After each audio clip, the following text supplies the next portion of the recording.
Hello everyone, in this video I'm going to be showing you how to sign out of Xbox app. So you're going to be asked to do this on Android and iOS devices like the iPhone or iPad.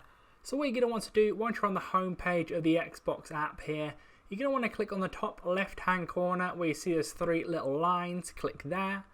Then you're going to want to scroll down on this little menu here until you see the bottom where it says settings. You're going to want to click that. Then on the general section there, just below it where it says account, then it says sign out. You're going to want to click on that.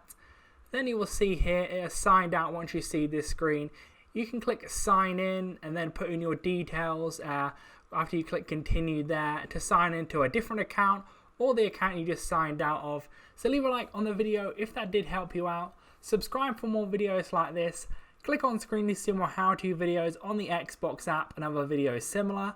But that's it for now. I'll see you in the next video.